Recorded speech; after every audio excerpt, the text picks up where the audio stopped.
আসসালামু আলাইকুম প্রিয় দর্শক শ্রোতাবৃন্দ। আজকে আরও একটি ভিডিও নিয়ে আপনাদের সামনে হাজির হলাম। ইউনূস স্যারের সমালোচনা করবেন না, পুনরায় দেশের বিপদ ডেকে আনবেন না, এই শিরোনামে আমি যে ভিডিওটি করতে যাচ্ছি। কেন এই কথাটি বললাম তাহলে শুনুন। দেখুন, আমাদের এই বাংলাদেশ নামক রাষ্ট্রটি স্বাধীন হয়েছে আজকে প্রায় ৫৩ বছর। এই ৫৩ বছর বাংলাদেশ জন্মের বয়সে আমরা শর্ত চেষ্টা করেও, এটা আমাদের ব্যর্থতাই বলতে হবে আসলে, আমরা একজন যোগ্য, সৎ, নীতি আদর্শবান আমরা শাসক পেলাম না। আজকে ৫৩ বছর বয়সে বিভিন্ন সময় বিভিন্ন ব্যক্তিবর্গ, বিভিন্ন রাজনৈতিক দল এদেশের শাসন ক্ষমতা পরিচালনা করছে। আপনারা যারা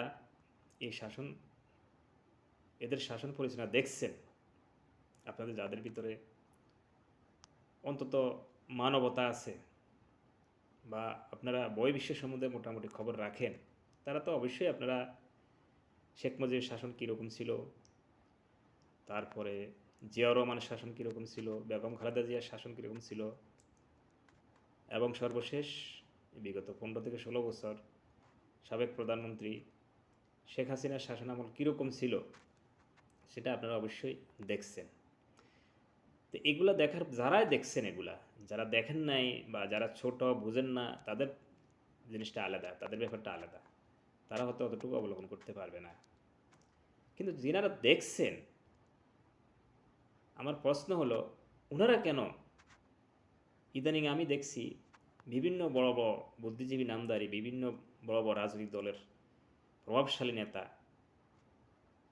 এবং বিভিন্ন সমাজের যাদের অনেক লোকে তাদের চিনে জানে, অনেক লোকে তাদের কথা শুনে, এই সমস্ত লোক ওনারা ইউনূস স্যারের বিরোধিতা করতেছেন। কেউ কেউ তাড়াতাড়ি নির্বাচন চাচ্ছেন, অতি তাড়াতাড়ি নির্বাচন চাচ্ছেন।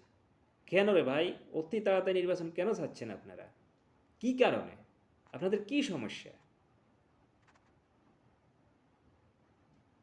যদি আপনারা অতি তাড়াতাড়ি নির্বাচনে চান, তাহলে কেন এই যে আপনারা সব রাজনৈতিক দল থেকে, জনগণের বাইরে তো আর রাজনৈতিক দল নয়, এই দেশের জনগণ আপনারা, তাহলে আপনারা আজকে ১৫-১৬ বছর পর্যন্ত সব রাজনৈতিক দল একসাথ হয়ে কেন আন্দোলন করছেন? কিসের জন্য? শুধু ইলেকশনের জন্য? ইলেকশনের জন্য এক পার্টি আসবে, এক পার্টি যাবে, আবার লুটপাট করে খাবে, এই জন্য?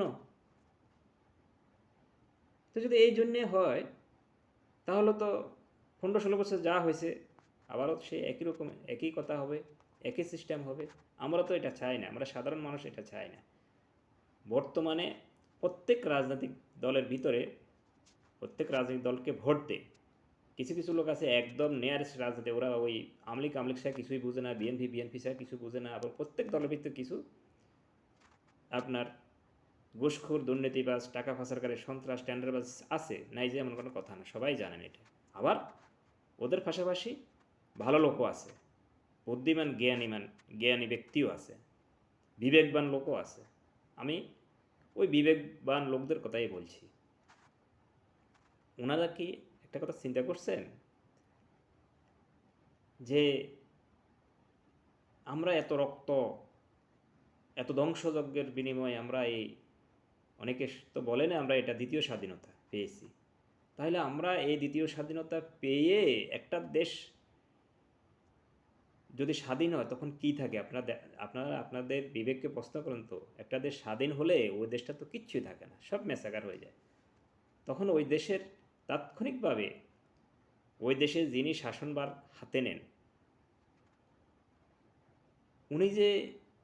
ওনাকে যে কত বিচক্ষণ হতে হয়, ওনাকে যে কত ব্রেন খাটিয়ে রাষ্ট্রটা পরিচালনা করতে হয়, কারণ রাষ্ট্রের সর্বশ্রেণী থেকে ওনার উপর ছাপ আসে। দ্বিতীয়ত, ইউনূস স্যার একজন, ওনার পূর্বেকার কোনো রাজনৈতিক ওই ধরনের এক্সপিরিয়েন্স নেই। নেই বটে ঠিক, কিন্তু ওনার যে জ্ঞান, ওনার যে জ্ঞানের ভাণ্ডার, উনি যে বিশ্বব্যাপী পরিচিত, উনি যে ওনার মাথায় যে কত রকমের বুদ্ধি আছে, ওই সব বুদ্ধির কিন্তু অভাব নাই, ওই সব জ্ঞানের কিন্তু অভাব নাই। উনি আমি বারবারে বলি, উনি কথা কম বলেন, কাজ বেশি করেন। তাহলে আমরা ওনার প্রতি আস্থা এবং বিশ্বাস রাখতে হবে, রেখে এই যে আমাদের ভঙ্গুর রাজনীতি অঙ্গন, আমাদের এই ভঙ্গুর রাষ্ট্র কাঠামো, আমাদের এই ভঙ্গুর এই যে নির্বাচন ব্যবস্থা, আমরা তো আগে এইগুলা আমরা আগে সংস্কার করতে হবে, পরিবর্তন করতে হবে। আপনারা দেখেন তো, যে লোকগুলা সংস্কার কমিশনে প্রধান নিয়োগ করা হলো এবং যে লোকগুলাকে উপদেষ্টা বানানো হলো, এই লোকগুলার ভিতরে কোনো ক্লেম আছে? এই লোকগুলার ভিতরে কোনো দুর্নীতির লেশমাত্র আছে? আমার মনে হয় না যে এরা দুর্নীতি করবে। ফ্যামিলির নিজস্ব মানুষের রাষ্ট্রের সম্পদ থেকে আত্মসাৎ করে, মানুষের সম্পদ আত্মসাৎ করে এরা ব্যক্তিগত ফান্ডে টাকা নেবে বা টাকা পাচার করবে, আমার মনে হয় না। কী জন্য? অতীতে এদের কোনো রেকর্ড নাই। এরা কিন্তু মোটামুটি বিশ্বব্যাপী সবাই পরিচিত, শুধু কয়েকজন ছাত্র উপদেষ্টা ছাড়া আর বাকি সবাই কিন্তু বিশ্বব্যাপী কম বেশ পরিচিত। এদের কারণেই আজকে বহির্বিশ্ব থেকে বিভিন্ন ধরনের সহায়তা এবং লোনের অর্ডার আসছে, এদের কারণে। মেইন হলো ডক্টর ইউনূস। তারপর ওরা দেখছে ডক্টর ইউনূস কাদেরকে নিয়ে সরকার গঠন করছেন, কোন কোন ব্যক্তিবর্গকে নিয়ে সরকার গঠন করছেন। আরে ভাই, একটা দেশে স্থিতিশীল অবস্থা, রাজনৈতিক, অর্থনৈতিক সব দিক যদি স্থিতিশীল অবস্থা বিরাজ করে, তখনই দাতা সংস্থাগুলা বিভিন্ন সহযোগিতা এবং বিভিন্ন ঋণ সহায়তা নিয়ে হাজির হয়। কী কারণে? ওরা চিন্তা করে যে এখন আমরা উপযুক্ত সহায়তা দিতে পারি, আমাদের টাকার গ্যারান্টি আছে। কিন্তু একটা দেশ যদি অস্থিতিশীল অবস্থায় থাকে, লুটপাট অবস্থায় থাকে, টাকা পাচার অবস্থায় থাকে, প্রশাসনের কোনো জবাবদিহিতা থাকে না, তখন ওরা ওখানে টাকা ইনভেস্ট করতে অথবা সহায়তা দিতে অথবা লোন দিতে ওরা ভয় পায়। ওরা ভয়ে, আর তখন তাদেরকে বলা হলো, দেখেন বিগত সরকার কত অনুনয় বিনয় করছে, কত ইলেকশন পর কত সংস্থার সঙ্গে যোগাযোগ করছে, কিন্তু কারো থেকে কোনো সহায়তার আশ্বাস পায়নি। আর ডক্টর ইউনূস আসার সাথে সাথে ওনাকে সবাই সহায়তা করার জন্য হাজির। তাহলে দেখেন তো, আমরা এমন একজন লোককে আমরা শাসন ক্ষমতায় পেয়েছি এত বছর পরে। আপনারা কেন, আমার উদ্দেশ্য আজকের এই ভিডিওটা করার উদ্দেশ্য হলো, আপনারা কেন ওনার বিরোধিতা করতেছেন? কেন আপনারা, আপনারা গঠনমূলক সমালোচনা করতেই পারেন, যে কোনো লোক একটা লোকের বিরুদ্ধে, যেহেতু আমরা গণতান্ত্রিক দেশের লোক, এতদিন তো আমাদের গণতন্ত্র ছিল না, আমাদের মুখ বন্ধ ছিল।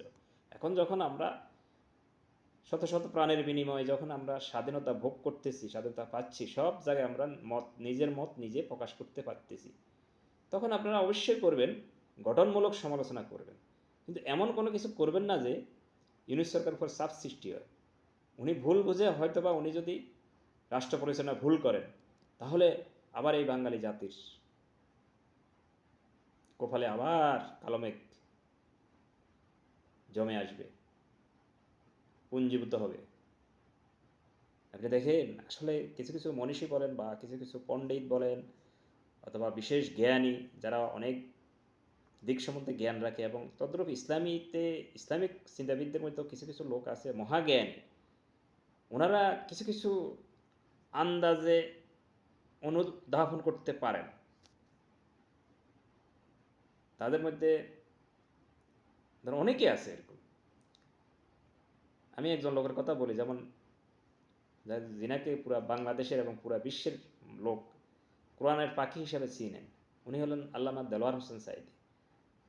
উনি সম্ভবত চট্টগ্রামের প্যারেড ময়দানের একটা ওয়াজে, আমার ধারণাকে যেন ভুল হলে আপনারা শুরু দিয়ে দিবেন, কমেন্টে লিখবেন। আমার মনে হয় সম্ভবত চট্টগ্রামের প্যারেড ময়দানে, চট্টগ্রাম কলেজের প্যারেড ময়দানে ওনার বিশাল ওয়াজ, উনি তখন ওয়াজ হলে লক্ষ লক্ষ লোক, আমি কয়েকটা ওয়াজে গিয়েছিলাম ওনার, আমি দেখছি কী পরিস্থিতি, লক্ষ লক্ষ লোক জায়গার সংকুলান হয় না, এই ধরনের লোক হয়।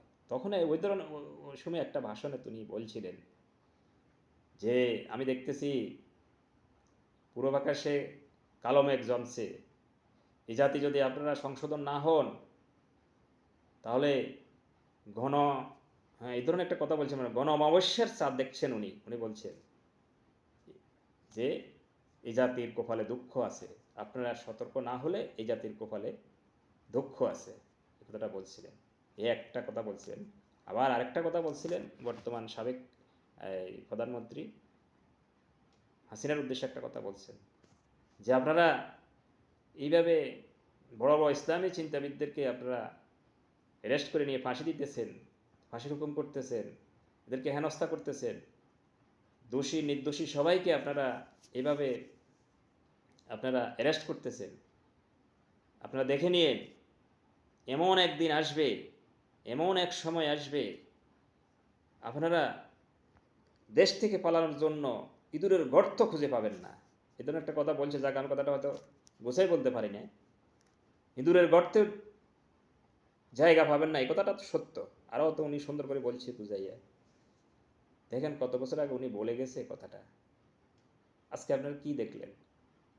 এত বড় একটা আমলিক, বাংলাদেশে এদেরকে স্বাধীনতার নেতৃত্ব দানকারী দল বলা হয়, বলে কি ওনাদের ভিতরে লোক ভালো লোক নেই? হ্যাঁ আছে, ওনাদের ভিতরে ভালো লোক আছে। শেখ মুজিবুর আলম এলে ওনাদের ভিতরে ভালো লোক ছিল, এবং যখন সর্বপ্রথম হাসিনা ক্ষমতা আসে তখনও ওনাদের ভিতরে অনেক ভালো লোক ছিল, কিন্তু প্রথম 5 বছর চালানোর পর, দ্বিতীয়বার আসার পরে ওনাদেরকে আজে বাজে লোকগুলা ঘিরে ফেলছে, আজে বাজেগুলা বিভিন্ন ধরনের লোক, সুবিধাবাদী লোক ওনাদের পাশে ভিড়ে ওনাদেরকে বিভিন্ন সিস্টেমে ওনাদেরকে কাবু করে ফেলছে। দেখেন এত বড় একটা দল, এটা সবাই স্বীকার করতে হবে। বাংলাদেশের ভিতরে আওয়ামী লীগ সবচেয়ে বড় পুরানা দল এবং সবচেয়ে প্রাচীনতম দল এবং সবচেয়ে বড় দল, এবং এদের সমর্থন সবচেয়ে বেশি।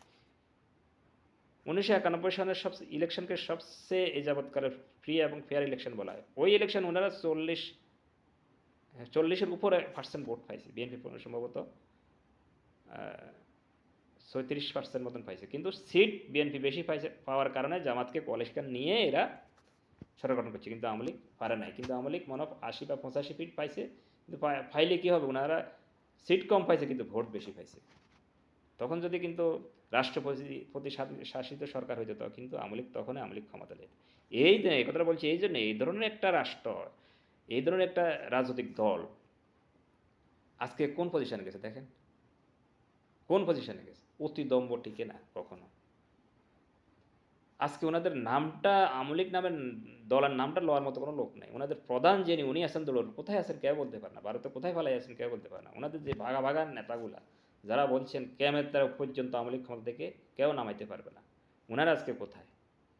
মহা শক্তিধর দ্বিতীয় প্রধান জনাব ওবায়দুল কাদের সাহেব, উনি কি বলছেন? উনি এখন কোথায়? ওনার কথাগুলো তো আপনারা সবাই জানেন, কোথায়? ওনাকে তো এখন পাওয়াই যাচ্ছে না। উনি বলছেন একদিন একটা ইয়েতে সভাতে উনি বলছেন মির্জা ফখরুল সাহেবকে, আমরা নাকি পালিয়ে যাব, যে আমরা পালিয়ে যাব না। পালিয়ে কোথায় যাব? মির্জা ফখরুল সাহেবের ঠাকুরগাঁয়ের বাড়ি যেয়ে উঠবো।